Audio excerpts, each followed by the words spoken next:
ସବୁ ଜିନିଷ ଏମିତି ଜଏଣ୍ଟ କରିକି କ'ଣ ଏଇଟା ଥବ ଆକୁ ପେଚା ଚାପା ଯାହା କର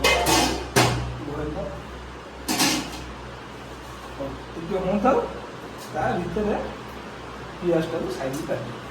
ଦେଖେ ପିଆଜଟା କେମିତି କଟାও ପିଆଜ ମଟର ନା ବଡ଼ ବଡ଼ ବି ଚଳିବ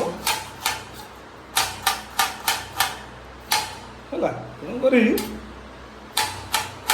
ଆଜି ଥିଲେ ଗୋଟେ ରବିବାର ମୁଁ ଟିକେ ଭେଜ୍ ଖାଏନି, ଡାଇରେକ୍ଟ ନନଭେଜ୍ ଖାଇବି, ଚିକେନ୍ ମଟନ୍ ଯାହା ଖାଇବି ଆଉ ବାକି ଚଳିବ। ଆଉ ଆମର ଗୋଟେ ଜନ୍ତୁ ଅଛି, ଆମର ଇଏ ହେଉଛନ୍ତି ଟହଲିଆ ଟହଲିଆ ଜନ୍ତୁ ନାମ ଜନ୍ତୁ, ଘର ହେଉଛି ବେରେହମପୁର, ଆଉ ବାପାଙ୍କ ନାଁ କାଳୁଚରଣ ଜେନା।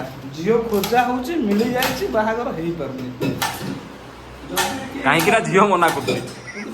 ପଣ୍ଡିତ ଚିହ୍ନା ମିଳିବେ କିଏ କହିବେ ବାହାଘରରେ ସମସ୍ତେ ରାଜି, ଖାଲି ଝିଅ ରାଜି ନାହିଁ।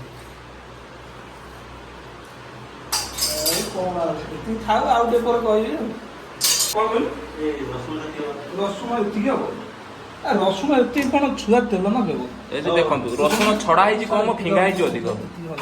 କ'ଣ ନା ରସୁଣ ଛଡଉଥିଲେ।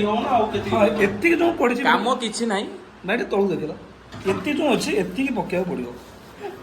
ଏଇଟା ରୋଷେଇ ମାନେ କହିବି ତମକୁ ଶୁଣିବାକୁ ପଡିବ।